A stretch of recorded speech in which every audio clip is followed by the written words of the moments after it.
Wanita tidak tahu malu tahun 2025 adalah yang di atas. Mbak, kamu baru diselingkuhin oleh suami saja sudah kuar-kuar.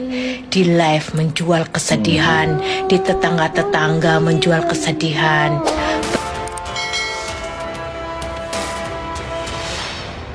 Jangan lupa subscribe YouTube channel Tamaji Seruput. Ya.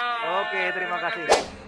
Assalamualaikum warahmatullahi wabarakatuh. Salam sejahtera bagi sahabat-sahabat semua dimanapun berada. Semoga sentiasa sehat walafiat, dimurahkan rezekinya, panjang umurnya, dan diberikan kekuatan dalam menghadapi ujian kehidupan. Amin.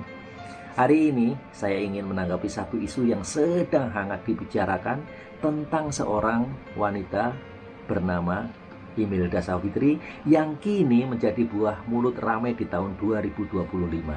Ada yang ramai mengatakan bahwa Kak Savitri ini wanita yang tidak tahu malu hanya karena dia berani menceritakan kisah rumah tangganya di media sosial.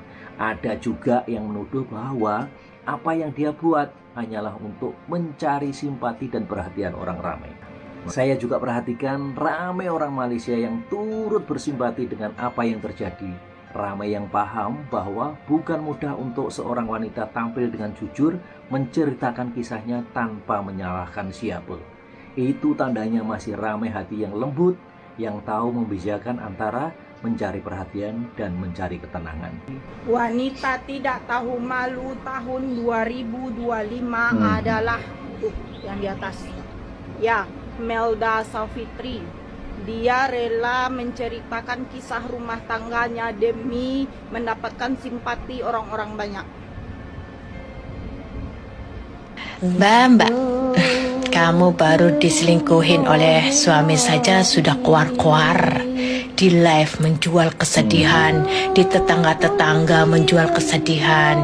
Baru diselingkuhin, lalu jual kesedihan. Anak jadi apa? Anak jadi apa coba? Untuk apa? Untuk modal jual kesedihan. Kasihan anaknya ya. Masya Allah, sampai macam ini orang kata. Sedih dengar bila ada orang sanggup bercakap begitu. Kadang orang mudah menilai tetapi tak tahu apa yang sebenarnya berlaku di balik kisah hidup seseorang. Bagi saya, tak patutlah kita cakap seseorang wanita itu tak tahu malu hanya karena dia berani meluangkan isi hatinya di media sosial. Saya sendiri tak setuju dengan kata-kata macam itu. Bila kita tak mampu bantu, sekurang-kurangnya janganlah menambah luka orang yang sedang diuji. Dan inilah dia tanggapan daripada orang yang tidak setuju dengan kata-kata tersebut. Ramai juga rupanya yang tampil memberi pandangan, menegur, dan mempertahankan Kak Savitri. Hei, manusia-manusia laknatullah yang ngomong si Fitri dari Aceh itu menjual-jual kesedihan. Ada yang bilang si Fitri menjual-jual kesedihan. Sakit hati dia. Orang Aceh membantu si Fitri, tetangga-tetangganya membantu si Fitri, Sela Saukia membantu si Fitri. Orang Aceh, Sela Saukia kan orang Aceh kan. Tetangganya membantu si Fitri dengan senang hati karena si Fitri bersedih, dibantulah dengan support moral, support rezeki atau segala macam. Cepat orang Aceh itu membantu ya. Panas mereka dajal laknatullah. Ndak tahu ilmu sejarah kalian Kalian bilang pula lah tetangganya pencitraan lah, harus dipenjara, harus segala macam. Makanya otak kalian pintar, cerdas sedikit. Belajar kalian ilmu sejarah ya. Orang Aceh, orang Padang, orang Palembang memang royal. Kalian mau tahu? Kami sebagai orang keturunan Sumatera emang royal. Kalian mau tahu? Keroyalan kami ke tetangga, ke siapapun, kami cepat membantu. Kalian mau bukti? Cek sejarah. Tugu Monas Jakarta. emas Monas yang di Tugu Monas itu siapa yang menyumbangkan? Nenek moyang orang Aceh. Tahu dah kalian? Nenek moyang orang Aceh yang menyumbangkannya. Itu kenapa? Karena keroyalan orang Aceh. Disitulah buktinya Allah mau membongkar semuanya. Biar kalian tahu sejarah lagi. Tiru apa namanya? Rasa manusiawi orang Aceh tuh kalian tiru. Bisa aja emas tuh ditaruhnya di Aceh kan? Bisa aja. Tapi enggak, demi negara Indonesia, mereka membela negara Indonesia, disumbangkannya tubuh emas di tubuh emas. Jadi jangan kalian bilang Sela Saukia itu pencitraan. Memang jiwa-jiwa orang Aceh tuh royalitasnya tinggi. Nah, kalian bunting aja ya, buntinglah kalian. Ngomong kalian sama orang Aceh pengen makan apa, sesusah-susah apa orang tuh ya dikasihnya kalian makan, dikasihnya apa yang kalian inginkan. Itu orang Aceh. Makanya belajar lagi sejarah. Kita ini yang kebanyakannya tetangga-tetangga ini suka kalau lihat kita ribut ya. Tetangga-tetangga ini bahagia kalau kita bercerai ya. Apalagi perang-perang besar-besaran. Jadi bahan gibahan ya. Kalian tiru rakyat Aceh. Jangan kalian bully. Kok serem di Mekah kayak gitu orang-orangnya bercerai gini. Hah? Allah tuh ingin menunjukkan sama kalian, jangan kalian pandai membuli, belajar lagi ilmu sejarah ya, belajar lagi. Makanya pemerintah kuatkan lagi ilmu sejarah pada anak-anak tuh, anak-anak SD dari SD tuh. Ini kan lagi ilmu sejarah, bangkitkan lagi kata mama. Kalian mau tahu Sela Saukia itu orang Aceh dia kan, cepat ininya kan, cepat timbul rasa ini. Mereka memang dari anak keturunan mereka lah ada simpatik, rasa nasionalismenya tinggi. Bisa aja tuh emas tuh ditaruhnya di Aceh aja ya kan. Kalau mereka ingin nama mereka sendiri, tapi enggak, mereka tuh gotong royong bersama-sama. Makanya Allah tuh ingin memperlihatkan kepada kalian, jadi contoh untuk kalian, bukan kalian bully. Ini sedikit kalian bully, enggak tahu kalian sejarah. Mau tahu lagi kalian yang terbesar apa? Sejarah dari Aceh tuh. Mau tahu lagi kalian? Rakyat Aceh gimana? Mau tahu lagi kalian? Mau tahu lagi kalian? Belajar sejarah. Mau tahu lagi? Siapa yang menyumbangkan? Rakyat mana yang menyumbangkan pesawat Garuda pertama kali? Rakyat mana yang menyumbangkan kepada Bapak Soekarno? Kalau bukan rakyat Aceh. Kita tidak tahu malu tahun 2025 adalah tuh yang di atas. Ya, Melda Savitri. Dia rela menceritakan kisah rumah tangganya demi mendapatkan simpati orang-orang banyak.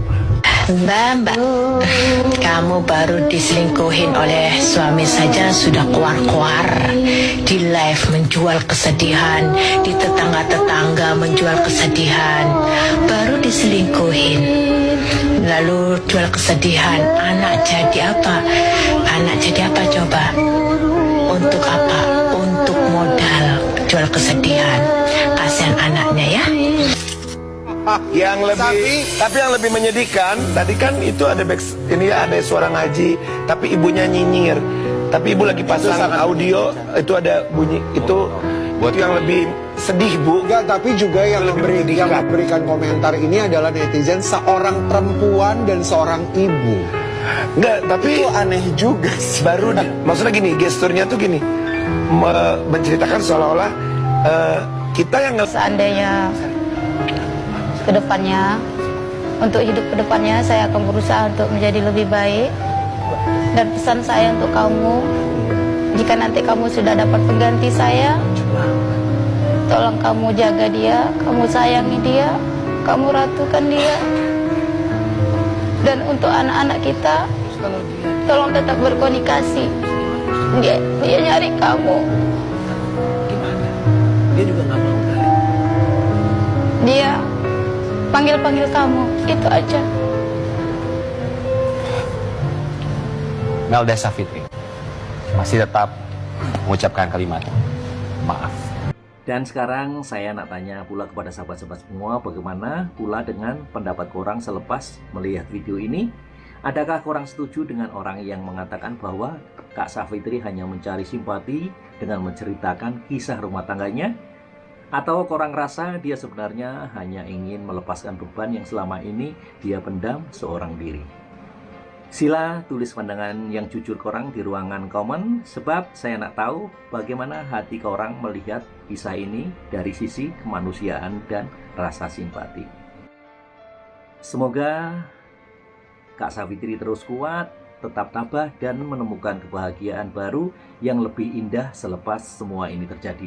Sekian dulu video daripada saya. Terima kasih sudah menonton, lebih dan kurangnya saya mohon maaf. Jangan lupa terus tetap bagi sokongan kepada channel Taman Sihir Rumput dengan cara subscribe, like, dan komen. Dan share kepada kawan-kawan yang lain agar mereka juga tahu dan dapat mengambil hikmah daripada kisah ini. Sampai jumpa di video berikutnya. Wassalamualaikum warahmatullahi wabarakatuh.